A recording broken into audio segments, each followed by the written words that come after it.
Hello everyone, welcome to unique maths classes में। कैसे आप सब? बढ़िया है ना? उम्मीद है कि आप लोग बहुत अच्छे होंगे, right.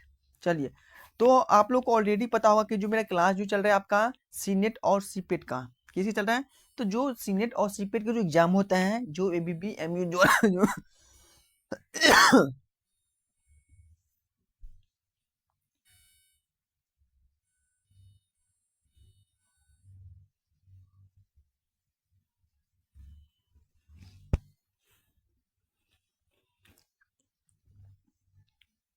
So hi everyone, welcome to unique maths classes में। कैसे आप सब? बढ़िया है ना? तो उम्मीद है कि आप लोग बहुत अच्छे होंगे, ठीक है ना? तो हम लोग जो आज की जो क्लास में डिस्कस करेंगे, यानी कि जो चैप्टर आप लोगों को कंटिन्यू चल रहा है, जिसका नाम है आपका ह्यूमन हेल्थ एंड डिजीज, यानी कि ह्यूमन हेल्थ एंड डिजीज, यानी कि ये चैप्टर आपका चल रहा है। अब मैं आपको ऑलरेडी यानी कि पार्ट 1 डिस्कस कर चुका हूं, और ये जो आपका है पार्ट 2 है, यानी कि हम लोग पार्ट 1 ऑलरेडी डिस्कस करा हूं, ठीक है ना। जिसमें हम लोग आपको हेल्थ के बारे में पढ़ाए थे, ठीक है ना, डिजीज के बारे में पढ़ाए थे, जो भी बेसिक इसमें था, ठीक है ना। तो इसमें हम लोग आपको पार्ट 1 में ऑलरेडी पढ़ा चुके हैं। तो जो भी बच्चों न्यू है, तो सबसे पहले मेरे चैनल को सब्सक्राइब कर लेना ना भूलना, क्योंकि देखिए यहाँ पे आप लोग ये होगा कि आप लोग जब सब्सक्राइब किए रहेंगे तो आपके पास नोटिफिकेशन टाइम टू टाइम पहुंच पाएगा, ठीक है ना। इसीलिए आप लोगों को जरूरी बनता है, ठीक है। चलिए देखिए, इस क्लास में आपको क्या बेनिफिट मिलने वाला है। तो ये जो क्लास आपको हो रहा है एबीबी एमयू, जो कि नर्सिंग एंट्रेंस एग्जाम होता है, जो कि यूपी में सीनेट का होता है या सीपेट का, दोनों के लिए सबसे इंपॉर्टेंट बैच है। यहाँ पे आपको हिंदी प्लस इंग्लिश दोनों मीडियम यहाँ के आपको क्लास देखने को मिलेगा। यहाँ पे मैं आप लोगों को फ्री ऑफ कॉस्ट यानी कि एमसीक्यू, यानी कि चैप्टर बाय चैप्टर आपका एमसीक्यू मिलेगा। Free of cost previous questions आपको देखने को मिलेगा, और फ्री ऑफ कॉस्ट जो है आपको टेस्ट सीरीज भी यहाँ पे इंक्लूड किया गया है। तो ये सबसे बेहतरीन बैच है आप सभी के लिए, क्योंकि यहाँ पे मैं जो हर चीज आपको फ्री ऑफ कॉस्ट प्रोवाइड कर रहा हूँ, ठीक है ना। हर चीज जो है, मैं हर एक चीज एमसीक्यू पीवाईक्यू प्लस में हैंड रिटन नोट्स के साथ में आप लोगों को पढ़ा रहा हूँ। तो बहुत अच्छी बात है, ठीक है ना। यदि मैं बात करूँ, यही चीज यदि आप किसी प्लेटफॉर्म से पढ़ते हैं, सेम यही कंटेंट रहेगा, सेम यही पढ़ाएगा, सेम क्वेश्चन सब आपको सेम मिलेगा। लेकिन यहाँ पे क्या लिया जाता है, तो वहाँ पे आपको पे करके यहाँ पे पढ़ना पड़ता है। तो मोस्टली मैं बात करता हूँ कि ये जो आपका बैच है, आपको जो भी पुअर फैमिली से बिलोंग करते हैं उसके लिए काफी इंपॉर्टेंस बैच है। जो अच्छे से पढ़ लेगा उसको मैं गारंटी देता हूँ कि बायोलॉजी में इसको एक भी क्वेश्चन करने में दिक्कत नहीं होगा, ठीक है ना। तो चलिए मैं अपनी आज की क्लास स्टार्ट करता हूँ, ठीक है ना। तो देखिए, मैं आपको थोड़ा सा प्रीवियस क्लास के बारे में बता देता हूँ कि मैं आपको पहले जो पार्ट 1 में ह्यूमन हेल्थ एंड डिजीज में क्या क्या पढ़ाया था। देखिए, मैंने इसमें हम लोग क्या डिस्कस किए थे बताओ। तो इसमें हम लोग हेल्थ के बारे में डिस्कस किए थे। इसके बाद मैंने इसमें डिजीज के बारे में डिस्कस किए थे। इसके बाद मैंने इसमें यानी कि गुड हार्मोन्स, यानी कि गुड हार्मोन्स, यानी कि जो हार्मोन से रिलेटेड जो भी होता है उसके बारे में हम लोग डिस्कस किए थे। टाइफाइड के बीमार नहीं, टाइफाइड के बारे में डिस्कस किए थे। और किसके बारे में? निमोनिया के बारे में डिस्कस किए थे, ठीक है ना। और वायरल डिजीज, यानी कि जो वायरस जो होने वाला बीमारी होता है उसके बारे में हम लोग ऑलरेडी पार्ट 1 में डिस्कस कर चुके हैं। प्रोटोजोआ से होने वाले बीमारी के बारे में हम लोग डिस्कस कर चुके हैं, ठीक है ना। तो ये सारी मैं आप लोगों को पार्ट 1 में ऑलरेडी डिस्कस कर चुका हूं। तो मैं इसीलिए बोल रहा हूँ कि जो भी बच्चों न्यू है वो पार्ट 1 नहीं लगाए होंगे वो जरूर लगा लेना, ठीक है। क्योंकि ये सब आपको कवर हो जाएगा और यहाँ से आपको दो दो या एक क्वेश्चन आपको इस चैप्टर से आता ही आता है, ठीक है ना। तो आपको ऊपर ऊपर देख लेना। जैसे मैं आपको यहाँ पे जो पढ़ा रहा हूँ बिल्कुल शॉर्ट नोट्स के साथ पढ़ा रहा हूँ, जो प्रॉपर आपको क्वेश्चंस में यहीं से आपको क्वेश्चंस में आंसर देखने को मिलेगा, ठीक है ना। चलिए देखिए, मैंने हेल्थ में आप लोगों को क्या पढ़ाया था। तो हेल्थ में मैंने ये पढ़ाया हूँ कि जो हेल्थ ही क्या होता है। हेल्थ हम किस पर्सन को बोल सकते हैं? जो फिजिकल, मेंटल, सोशल और behaviours as well as absent of any disease, इसको हम लोग क्या बोलते हैं? हेल्थी पर्सन बोलते हैं। यानी कि जिसके पास किसी भी प्रकार की बीमारी नहीं प्रेजेंट हो उसके शरीर में, प्लस में वो इसका फिजिकल तरीके से फिटनेस होना चाहिए, सोशल तरीके से फिटनेस होना चाहिए, बिहेवियर्स, मेंटल, इन सभी से जो फिट होता है इसको हम लोग क्या बोलते हैं? तो हेल्थी पर्सन बोलते हैं, ठीक है ना। इसके बाद मैंने बात किया था जो कि किसके बारे में? तो डिजीज के बारे में, यानी कि बीमारी के बारे में। तो बीमारी जो होता है आपका, वो दो प्रकार के बीमारी होता है। एक होते हैं आपका जेनेटिक बीमारी, यानी कि जेनेटिक डिजीज। एक होता है आपका सॉरी, एक होता है आपका एक्वायर्ड डिजीज। यानी कि जेनेटिक का मतलब ये होता है कि जो आपका जनरेशन बाय जनरेशन चल रहा है, यानी कि जो बीमारी आपको हर एक जनरेशन में ट्रांसपोर्ट हो रहा है, यानी कि जो इस जनरेशन में जो बीमारी आपको देखने को मिल रहा है वो आपके बच्चे के साथ हो सकता है, ठीक है ना। तो इसको हम लोग बोलते हैं जेनेटिक डिजीज। यानी कि जैसे इसमें आपका आ जाएगा डाउन सिंड्रोम, स्पटाउ सिंड्रोम, क्लाइनफिल्टर और इनफर्टिलिटी। इस सब को मैं आपका ऑलरेडी डिस्कस कर लिया हूँ प्रीवियस क्लास में, राइट। इसके बाद मैंने बताया था एक्वायर्ड डिजीज, यानी कि इसमें आपका आ जाएगा इन्फेक्शंस और नॉन इन्फेक्शंस। इन्फेक्शंस में आपका हो जाएगा जो एक से दूसरे में फैलता है, जैसे मान लो ट्यूबरकुलोसिस हो जाएगा, क्या ये फैल रहा है, ठीक है ना, कॉमन कोल्ड, कोरोना, ये सब क्या था, इन्फेक्शंस डिजीज था, ठीक है ना। इसके बाद मैंने बात किया कि नॉन इन्फेक्शंस में जो कि ये पार्ट आपका एक्वायर्ड डिजीज के पार्ट है, जिससे मैंने बताया था कि ये जो बीमारी होता है इसमें नॉन इन्फेक्शन होता है, यानी कि एक पर्सन से दूसरे पर्सन में नहीं पहुंच पाता है। कैसे? तो हार्ट अटैक, जैसे तुम्हें हार्ट अटैक है तो क्या दूसरे को भी हार्ट अटैक आ जाएगा? इस सिम्टम से ऐसा नहीं है। सॉरी यार, खांसी हो रहा है बहुत, ठीक है ना। तो ये सब क्या आपका नॉन इन्फेक्शंस डिजीज, यानी कि जो एक पर्सन से दूसरे पर्सन में ट्रांसपोर्टेशन नहीं हो रहा है, ठीक है ना, जैसे कैंसर हो गया, ये सब आपका आ जाएगा नॉन इन्फेक्शंस में आ जाएगा। फिर मैंने बात किया था गुड मैनर्स में, एक साइंटिस्ट आया था जो कि इसका नाम था हिपोक्रेट्स। इसने बताया कि जो आपका जो बाइल होता है वो ब्लैक होने के कारण से आपको फीवर होता है, बट ऐसा कोई कारण नहीं है। इसको गलत किसने साबित किया था? तो विलियम्स हार्वी ने, जो कि ब्लड का डिस्कवरी किया था, ठीक है ना। तो भाई जितना भी मैं यहाँ पे टॉपिक लिखा हूँ, मैं आपको हर एक टॉपिक के बारे में पहले डिस्कस कर लिया हूँ, ठीक है ना। चलिए, तो आप लोग देख लीजिएगा फर्स्ट क्लास में जा करके, और राइट। यार खांसी हो रहा है, सॉरी। चलो, तो हम लोग आज की जो क्लास स्टार्ट करेंगे, यानी कि हेलमिंथी से, यानी कि जो यहाँ से आपका न्यू बीमारी से क्लास आपका स्टार्ट हो जाएगा। इस बीमारी का नाम है आपका हेलमिंथी डिजीज।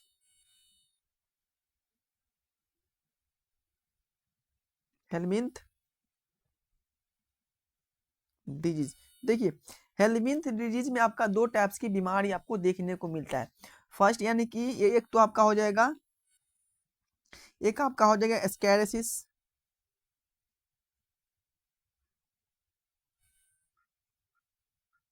और एक आपका आ जाएगा फेलेरेसिस,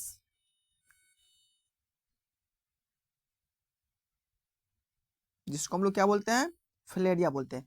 तो ये जो बीमारी है आपका हेलमिंथिस डिजीज, यानी कि जो आपका हेलमिंथी डिजीज होता है, इसमें दो टाइप्स की बीमारी आता है। एक आपका होता है एस्कैरेसिस आ जाएगा, और एक आपका हो जाएगा फेलराइसिस। फेलराइसिस यानी कि फलेरिया जिसको हम लोग बोलते हैं, जिससे हाथी पाँव जिसको हम लोग बोलते हैं ना, एलिफेंटेसिस, ये इसी को बोलते हैं हम लोग फेलराइसिस, ठीक है ना, फ्लेराइसिस। चलिए, तो देखिए एस्कैरिसिस में क्या आपका हो जाएगा, यानी कि जो आपका इसमें आपका हो जाएगा एस्कैरिस का। यदि पैथोजेंस के बारे में बात करूं, यदि मैं एस्कैरिस के पैथोजेंस के बारे में बात करूं, तो इसका पैथोजेंस क्या हो जाएगा, बताओ?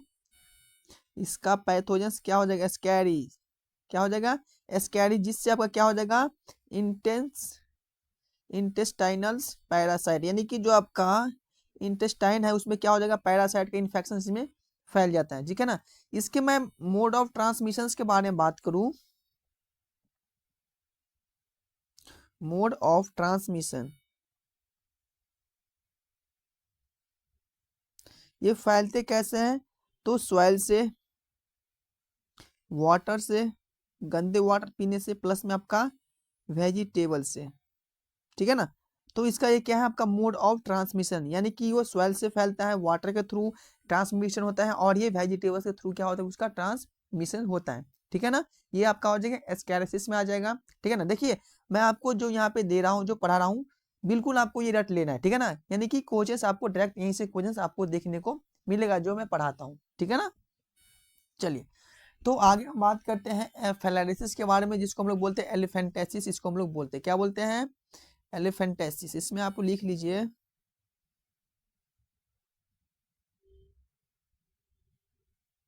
एलिफेंटेसिस, जिसको हम लोग क्या बोलते हैं, फिलेरिया बोलते हैं, ठीक है ना।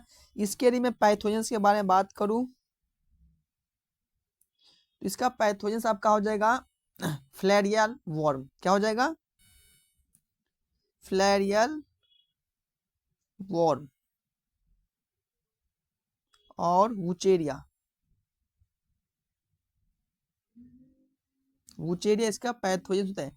ये फैलते कैसे हैं? तो ये होता है कैसे बीमारी, तो bite of female culex mosquito, bite of female culex mosquito, समझ गए ना। यानी कि यदि आपका फीमेल मॉस्क्यूटो होता है जिसका नाम है आपका क्यूलेक्स मॉस्क्यूटो, यानी कि जो फीमेल मच्छर होता है जिसका नाम है क्यूलेक्स मॉस्क्यूटो, इसके काटने से आपको फिलेरिया नामक बीमारी होता है, जिसको हम लोग बोलते हैं एलिफेंटेसिस, इसको हम लोग बोलते हैं। यदि मैं इसके पैथोजेंस के बारे में बात करूँ तो वुचेरिया इसका पैथोजेंस हो जाएगा, फिलेरिया हो जाएगा, ठीक है ना, ये सब इसका पैथोजेंस हो जाएगा। इसका सिम्टम के बारे में बात करूं तो देखिए फिलेरिया का सिम्टम क्या होता है। फ्लेरिसिस का सिम्टम देखो क्या क्या होता है। इसका सिम्टम आपका आ जाएगा लिम्फेटिक वेसल्स,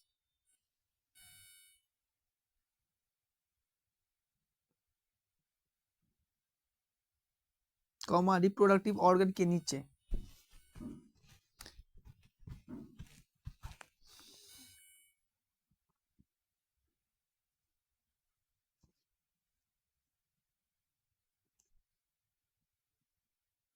ठीक है ना, तो ये जो आपको ज्यादातर कहाँ पे होता है आपका लिम्फेटिक वेसल्स में, या आपका जो रिप्रोडक्टिव ऑर्गन होता है उसके नीचे, यानी कि जो पैर होता है ना पैर, उसमें आपको ये फिलेरिया ज्यादा देखने को मिलता है, जिसका सिम्टम ये है। ठीक है ना, राइट।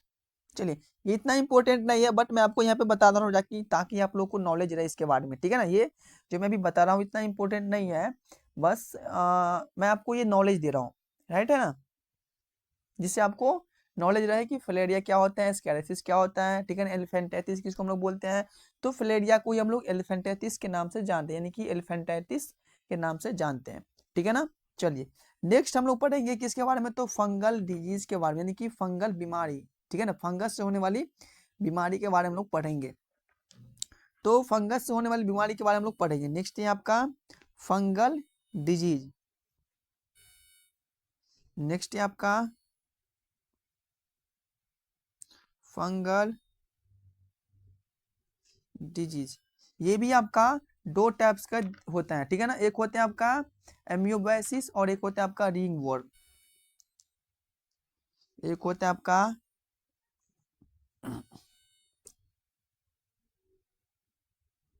रिंग वर्म, दूसरा आपका हो जाएगा, क्या हो जाएगा बताओ,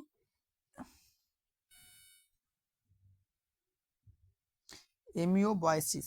ठीक है ना, एक तो आपका हो जाएगा रिंग वॉर्म्स और एक आपका हो जाएगा एमियोबाइसिस, यानी कि ये जो आपका फंगल डिजीज है, ये कौन सी बीमारी है, तो ये जो आपका है ये आपको फंगल डिजीज होता है। ठीक है ना,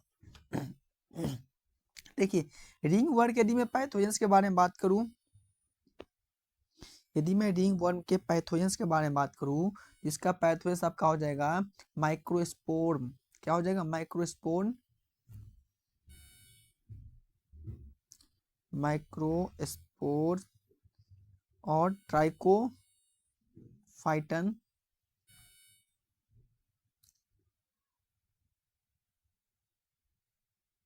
एंड एपिडर्मोफाइट्स, एपिडर्मोफाइट्स इसका सिम्टम होता है। ठीक है ना, फैलने के कैसे कैसे फैलता है, तो मोड ऑफ ट्रांसमिशन देखो कैसे होता है, mode of transmission,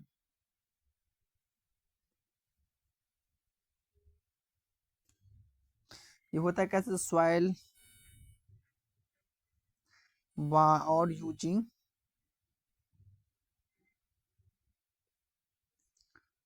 to Wills cloth कम। ठीक है ना, इसका ये पैथोजेंस होता है कि रिंग वर्म्स का, कि जो इसका पैथोजेंस होता है रिंग वर्म का कौन कौन सा होता है। तो ऐसे देखते हो ना कि आप लोग कि शरीर पे ऐसे गोला की तरह बन जाता है। ठीक है ना, गोले की तरह बहुत खुजली होती है, इसमें खुजली बहुत होता है रिंग वर्म में। ठीक है ना, इसमें आपको खुजली बहुत देखने को मिलता है। तो इसका जो पैथोजेंस आपका हो जाएगा माइक्रोस्पोर्स हो जाएगा, एपिडर्मोफाइट्स हो जाएगा। ठीक है ना, तो ये सब इसका पैथोजेंस होता है। यदि मैं इसके फैलने के बात करूं मोड ऑफ ट्रांसमिशन के बारे में, तो सॉइल यानी कि जो मिट्टी, जैसे कि मान लो आपका कोई भी कपड़ा में क्या है आपका वो इसमें मिट्टी लगाता है, ऑलरेडी क्या होता है मिट्टी में बहुत सारा बैक्टीरिया प्रेजेंट होता है। तो इससे क्या होता है कि जब आप इस कपड़े को जब पहनते हो या आपके कपड़े जरा गंदे होता है, तो इससे क्या होता है वो आपको फैलता है और ये बहुत इसमें खुजली देखने को मिलता है। ठीक है ना, नेक्स्ट है आपका एम्यूबाइसिस। देखिए एम्यूबाइसिस मतलब होता है कि जो इसका जो पैथोजेंस के बारे में बात करूं तो ये इसका पैथोजेंस आपका हो जाएगा एंट अमीबा हिस्टोलिका, यानी कि जो आपका एम्यूबाइसिस जो होता है इसका जो पैथोजेंस होता है एंट अमीबा हिस्टोलिका होता है। जिस किसके कारण से होता है ये आपका ये बीमारी, तो आपका bite of female horse fly मक्खी, यानी कि जो आपका हॉर्स फ्लाई मक्खी होता है, जो हॉर्स फ्लाई मक्खी जब आपको बाइट कर लेता है, ठीक है ना, तो जिससे आपको कौन सी बीमारी पकड़ लेगा बताओ। फंगस में कौन आ जाएगा आपको, एमियोवाइसिस, ठीक है ना, राइट, कौन से हो जाएगा, एमियोवाइसिस। तो इसके जो आपका ये किससे होता है, तो बाइट ऑफ फीमेल, कौन सा हो जाएगा, bite of female horse fly mosquito, ठीक है ना। इसके पैथोजेंस के बारे में बात करूँ तो इसका पैथोजेंस हो जाएगा आपका एंट अमीबा हिस्टोलिका, ये बहुत इंपॉर्टेंट है, इसको आप लोग याद कर लीजिएगा, ठीक है ना, ठीक है ना, क्या हो जाएगा, एंट अमीबा हिस्टोलिका,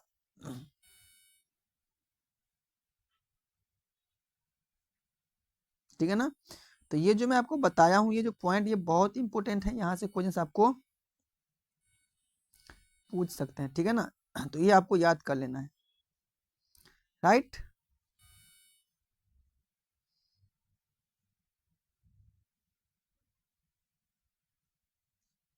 ठीक है, जो मैं बताया हूँ यहाँ पे जो लगा रखा हूँ इसको आपको याद करने लायक कि जो एमोबाइसिस नामक जो बीमारी होता है वो किस मक्खी के काटने से होता है, तो आपका bite of female horse fly मक्खी। यदि इसके से आपको पैथोजेंस पूछ सकता है तो पैथोजेंस में क्या बोलना है आपको, तो पैथोजेंस में बोलना है आपको एंट अमीबा हिस्टोलिका, क्या बोल रहे हैं बच्चों, एंट अमीबा हिस्टोलिका से इसका पैथोजेंस हो जाएगा, राइट। चलिए चलिए नेक्स्ट पे, नेक्स्ट हम लोग पढ़ेंगे किसके बारे में, तो पर्सनल हाइजीन्स क्या होता है। पर्सनल हाइजीन आप लोगों को पता होगा सबको, बहुत इजी है, पर्सनल हाइजीन क्या होता है।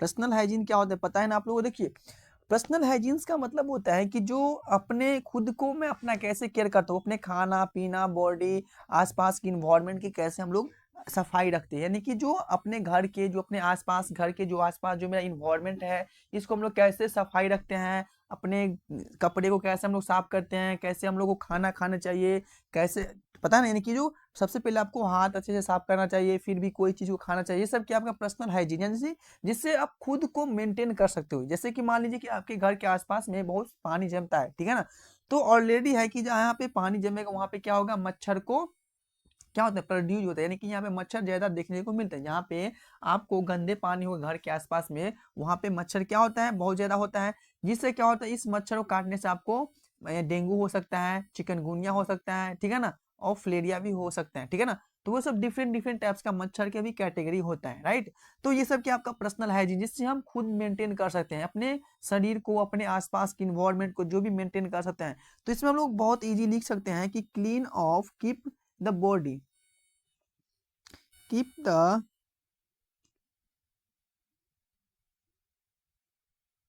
बॉडी क्लीन, यानी कि अपने शरीर को साफ सफाई रखना, ठीक है ना। Next use clean water, use clean food, use clean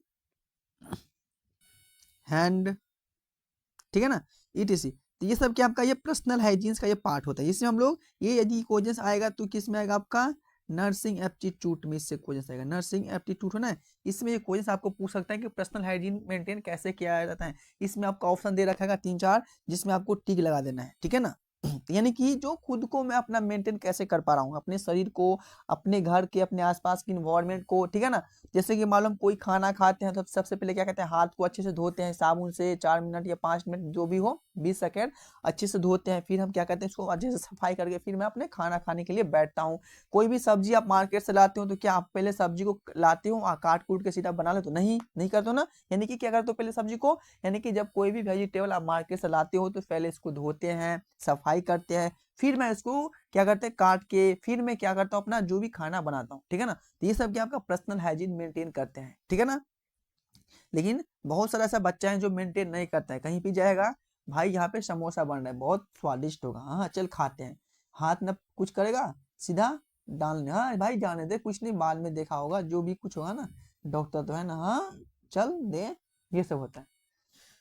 तो इसलिए प्रॉपर हाइजीन मेंटेन बहुत इंपॉर्टेंस बात है, ठीक है ना। ये खुद को भाई, जो तुम खुद को केयर नहीं कर पाओगे तो तुम दूसरों को क्या केयर कर पाओगे, बताओ। यही तो एक है नर्सिंग में, क्या भाई नर्सिंग में क्या है, आप पेशेंट को केयर प्रोवाइड करेंगे, क्वालिटी केयर देंगे, ठीक है ना, इसको हेल्प करेंगे हर चीज में, ठीक है ना, एडजस्टमेंट करने में हेल्प करेंगे, कम्युनिकेशन में हेल्प करेंगे, ठीक है ना।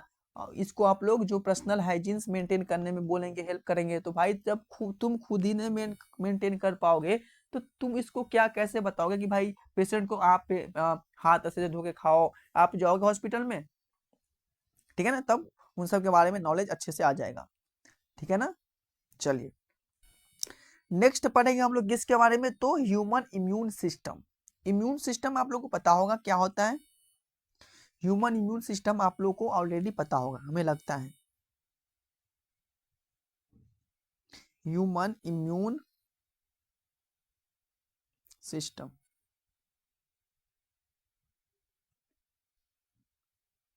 ह्यूमन इम्यून सिस्टम क्या होता है पता है किसी को, बताओ।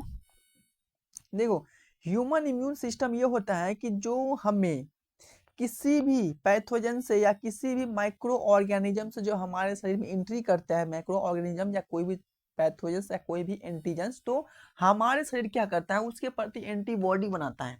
क्या करता है, वो एंटीबॉडी बनाता है, जिस ये क्या कहता है, एंटीबॉडी बनाता है, जिस एंटीबॉडी से क्या कहता है, वो इस जो फॉरेन पार्टिकल्स होता है उसको क्या कहता है, इनगल्फ करते हैं, यानी कि उसको खा लेता है, ठीक है ना, इसको मार गिराता है, जिसको ये किस कारण हो रहा है, तो ये हमारा इम्यून सिस्टम का सब रिस्पॉन्स है। जैसे कि मान लो कि जिसका इम्यून सिस्टम काफी वीक होगा, तो इसको फीवर भी होगा तो घर में पड़े रहेंगे, बहुत बोलेंगे भाई मुझे आज बहुत फीवर है, मुझसे ये चला नहीं जा रहा है, मुझसे खाने, क्या है, इसका इम्यून सिस्टम बहुत कमजोर है, ठीक है ना। तो जिसका इम्यून सिस्टम स्ट्रांग होता है वो किसी भी बीमारी से फाइट कर लेता है, ठीक है ना। तो ये होता है आपका इम्यून सिस्टम। तो देखिए हम इसमें ये बात करता हूँ कि जैसे कि मान लीजिए किसी को एलर्जी रिएक्शन हो जाएगा, ठीक है ना, किसी को एलर्जी रिएक्शन हो जाएगा, ठीक है ना। तो इसमें क्या होता है कि auto immune disease organs transplantation इसमें होता है, ठीक है ना।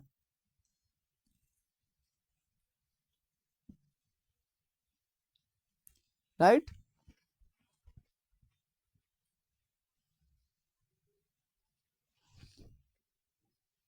समझ गए।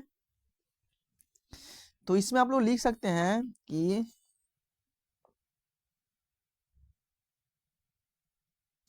एलर्जिक रिएक्शन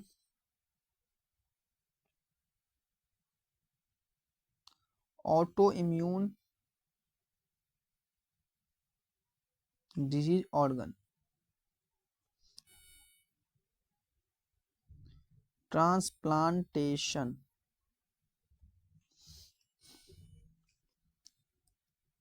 इसमें इंक्लूड क्या क्या है, तो लिम्फोइड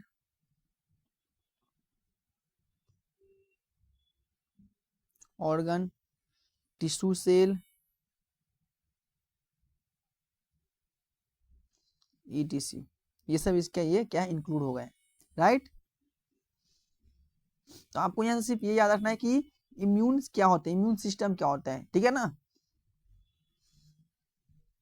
चलिए तो हम यहाँ पे जो आपको लिम्फोइड लिम्फोइड ऑर्गन जो बताया, यानी कि जो लिम्फोइड ऑर्गन यहाँ पे लिखा हूँ, इसके बारे में आगे डीपली डिस्कस करता हूँ, राइट।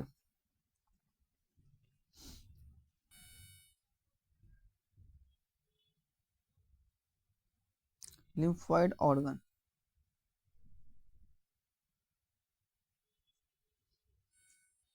ये जो आपका होता है वो दो टाइप्स का होता है। लिम्फोइड ऑर्गन आपका दो टाइप्स का होता है, एक आपका होता है प्राइमरी लिम्फोइड ऑर्गन, एक होता है आपका secondary lymphoid organ.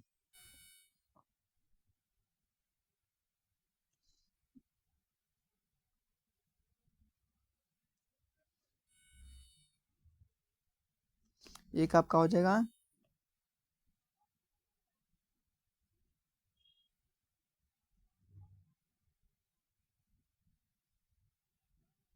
Secondary lymphoid organ, ठीक है ना।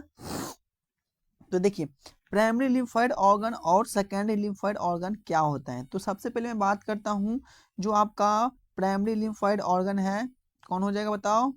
प्राइमरी लिम्फोइड ऑर्गन कौन हो जाएगा।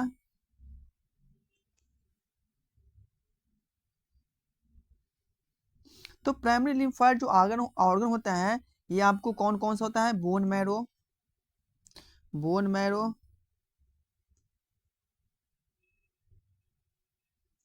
और क्या हो जाएगा, और थाइमस।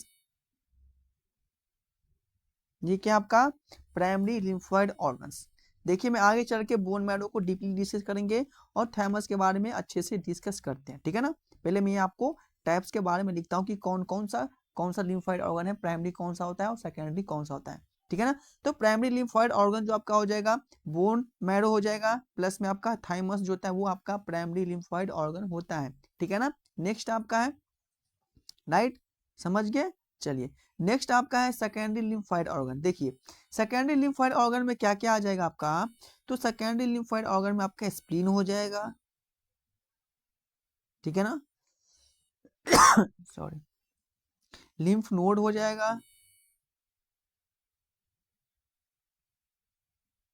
लिम्फ नोड हो जाएगा, टॉन्सिल हो जाएगा, राइट, और आपका हो जाएगा पेयर्स पैच हो जाएगा, पेयर्स पैच, यानी कि ये आपका सेकेंडरी लिम्फोइड ऑर्गन हो जाएगा। तो मैंने यहाँ पे क्या बात किया हूँ कि जो लिम्फोइड ऑर्गन होता है आपका दो टाइप्स का होता है, प्राइमरी लिम्फोइड ऑर्गन्स और सेकेंडरी लिम्फोइड ऑर्गन्स। यदि मैं बात करूँ प्राइमरी लिम्फोइड ऑर्गन के बारे में तो ये आपका दो टाइप्स का होता है, बोन मैरो और थाइमस, ये आपका प्राइमरी लिम्फोइड ऑर्गन में इंक्लूड किया गया है। नेक्स्ट है आपका सेकेंडरी लिम्फोइड ऑर्गन्स। तो सेकेंडरी लिम्फोइड ऑर्गन जो होता है आपका स्प्लीन हो जाएगा, थाइमस स्प्लीन हो जाएगा, ठीक है ना, आपका लिम्फ नोड हो जाएगा, टॉन्सिल हो जाएगा और आपका पियर्स पैच हो जाएगा। ये आपका आ जाएगा सेकेंडरी लिम्फोइड ऑर्गन्स में आ जाएगा, ठीक है ना। चलिए तो नेक्स्ट हम लोग बात करते हैं जो कि आपका बोन मैरो में जो कि आपका ये प्राइमरी लिम्फोइड ऑर्गन है, ठीक है ना। ये जो आपका बोन मैरो है आपका प्राइमरी लिम्फोइड ऑर्गन है, राइट। तो इसके बारे में हम लोग डिस्कस करते हैं। फर्स्ट आपका हो जाएगा बोन मैरो।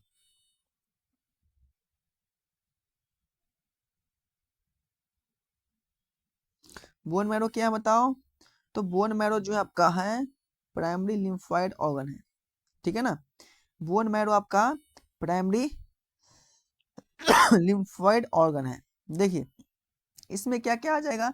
तो बोन मैरो का काम क्या होता है, यानी कि जो बोन मैरो जो होता है आपका वो formation of blood cells B and T lymphoid include, यानी कि जो आपका बोन मैरो होता है वो आपका ब्लड सेल का फॉर्मेशन करता है जिसमें आपका बी और टी लिम्फोसाइट क्या होता है इसमें इंक्लूड होता है, ठीक है ना।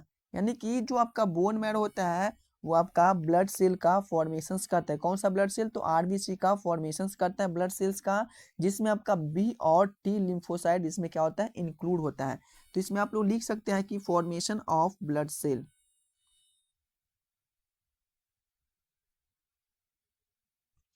Formation of blood cells. Next आपका हो जाएगा क्या हो जाएगा, जिसमें बी लिम्फोसाइट और जो आपका टी लिम्फोसाइट क्या है, बी लिम्फोसाइट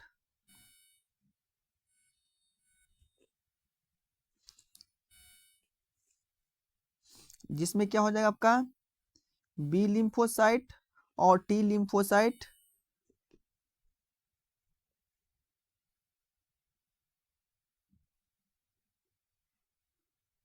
इंक्लूड है, ठीक है ना। किस में हो जाएगा, तो बोन मैरो में हो जाएगा, जिसका बोन मैरो का काम होता है ब्लड सेल का फॉर्मेशन करना, जिस सेल में आपका हो जाएगा बी एंड टी लिम्फोसाइट इसमें इंक्लूड होता है। अरे सर्दी ठीक नहीं हो रहा है मेरे को, ठीक है ना। चलिए नेक्स्ट आपका आ जाएगा कौन सा, तो नेक्स्ट जो था आपका थाइमस, थाइमस ही है ना, ये जो आपका है थाइमस ही तो है। नेक्स्ट आपका है थाइमस। देखिए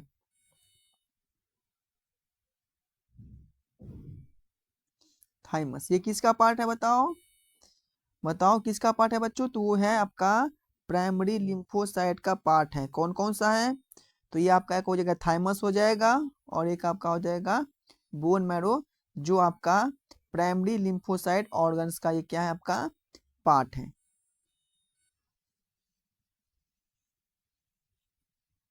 राइट, चलिए तो देखिए थाइमस के बारे में बात करते हैं।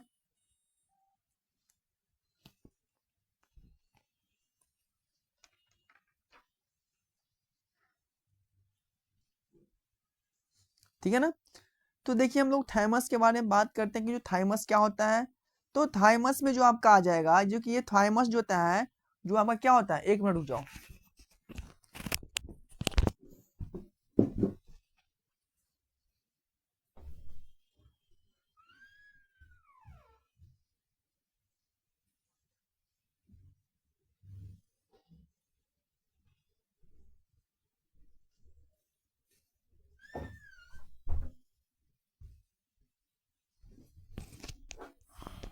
थोड़ा पानी लाने गए थे, ठीक है ना। चलो देखिए, हम आज जो क्लास में थाइमस में क्या करेंगे, कंप्लीट करेंगे, क्योंकि खांसी ज्यादा हो रहा है, ठीक है ना।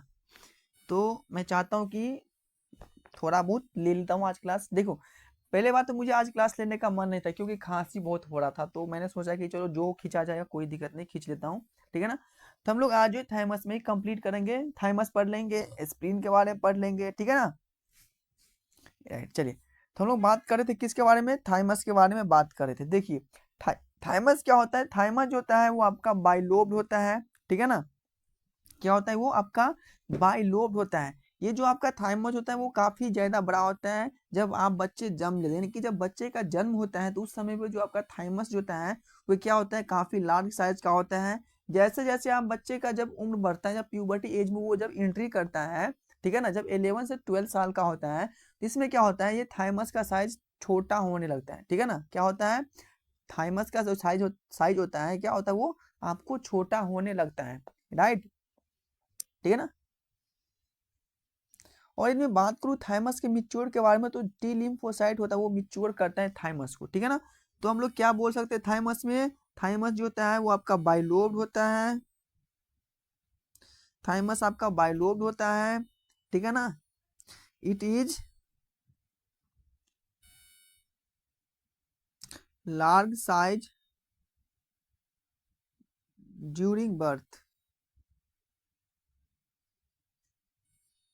ठीक है ना। यानी कि जब बच्चे को जन्म होता है, तो उस समय पे क्या होता है, जो इसका जो थाइमस ग्लैंड होता है, ठीक है ना, वो काफी बड़ा होता है, ठीक है ना, लार्ज साइज होता है। जब बच्चे puberty it small size puberty, यानी कि जब बच्चे प्यूबर्टी एज में एंट्री करता है, तो जब इसका जो थाइमस जो ग्लैंड होता है, उसका साइज क्या होता है, कम हो जाता है, ठीक है ना। तो ये इसका खासियत बात है। और जब मैं बात करूं मिच्योर के बारे में, तो ये टी लिम्फोसाइट मिच्योर करते हैं, यानी कि जो टी लिम्फोसाइट मिच्योर करता है किसको, थाइमस को। तो ये तो थाइमस को जो मिच्योर कर रहा है, इसको टी लिम्फोसाइट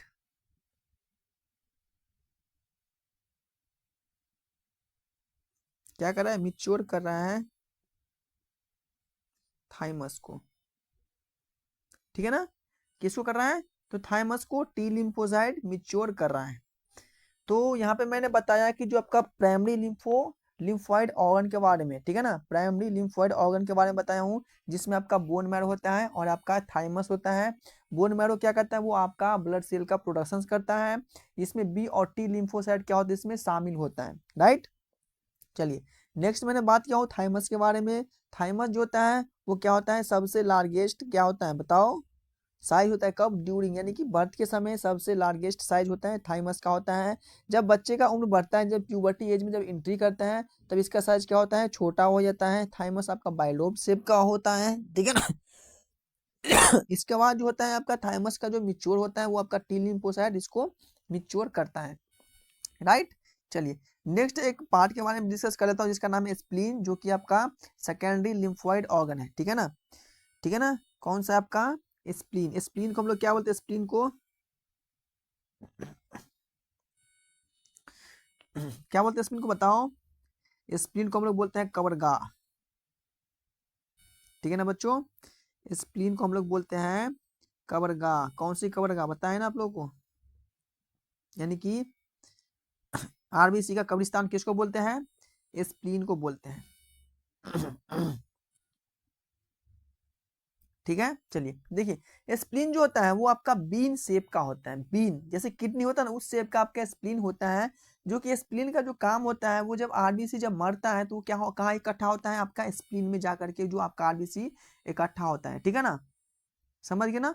तो स्प्लीन का जो काम होता है, स्प्लीन जो होता है, एक मिनट, स्प्लीन जो होता है, स्प्लीन जो आपका होता है कैसे होता है बताओ। तो it is a bilobe shape, sorry it is a Ben bean shape, it is a bean shape, bean shape, it is a bean shape. ठीक है ना। ये रिमूव क्या कर रहा है, ये रिमूव क्या कर रहा है, worm out RBC and micro organism, जिसमें क्या आपका आ जाएगा, from blood, from blood, right, from blood. Next आप लिख सकते हैं कि मैं और इससे पॉइंट ऐड कर देता हूँ, बहुत इंपॉर्टेंट है कि रिजर्वियर ऑफ एरिथ्रोसाइट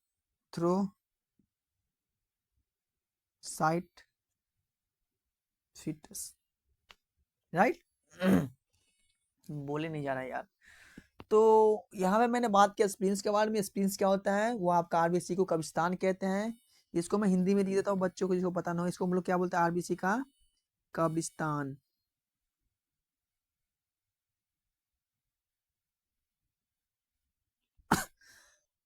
आरबीसी का जो कब्रिस्तान होता है कौन सा होता है आपका, स्प्लीन होता है। ठीक है ना, जिसमें कोई भी जब आपका आरबीसी जब ब्लड का डेथ होता है तो स्प्लीन में जाकर वो इसका इकट्ठा हो जाता है, राइट। वो आपका बीन शेप का होता है। ठीक है ना, वो रिमूव क्या कर रहा है, ब्लड में से माइक्रो ऑर्गेनिज्म को जो आपका आरबीसी में होता है, प्लस में आरबीसी का क्या करता है, वो आपका रिजर्व करता है, जो कि फीटस में बहुत इंपॉर्टेंस बात है। ठीक है ना, तो ये आपका स्प्लीन्स के बारे में आज के क्लास में डिस्कस किया हूँ। ठीक है ना, नेक्स्ट क्लास में लोग पढ़ेंगे जिसका नाम है आपका एमएलटी, इसकी mucus associated lymphoid, mucus associated lymphoid के बारे में हम लोग नेक्स्ट क्लास में डिस्कस करेंगे।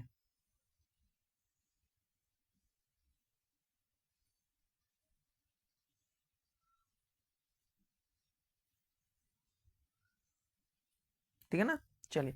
तो आज की क्लास में बताओ कि किसी को कहीं पे डाउट है,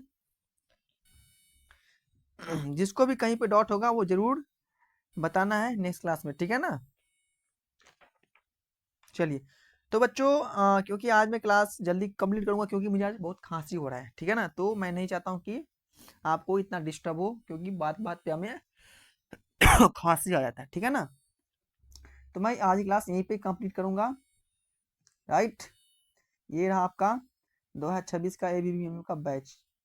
ठीक है ना, ये आपका ABBMU 2026 का बैच है। ठीक है, ज़्यादा खांसी हो रहा है, जिसमें क्या आपका इंक्लूड है एनसीईआरटी बेस्ड आपका क्लास होता है, बहुत इंपॉर्टेंस है। ठीक है ना, तो जो भी बच्चों अभी तक शामिल नहीं हुए हैं, जल्दी से मेरी क्लास में शामिल हो जाओ और अपने दोस्तों को जरूर शामिल करना है, जो भी आपका स्टूडेंट फैमिली से बिलोंग करता है। ठीक है ना, और जो सब्सक्राइब नहीं किए हैं वो जरूर जल्दी से सब्सक्राइब कर लेना। ठीक है ना, तो बच्चों मिलते हैं नेक्स्ट क्लास में, तब तक के लिए bye bye tata, take care, अच्छे से पढ़ते रहना। ठीक है, राइट, ओके।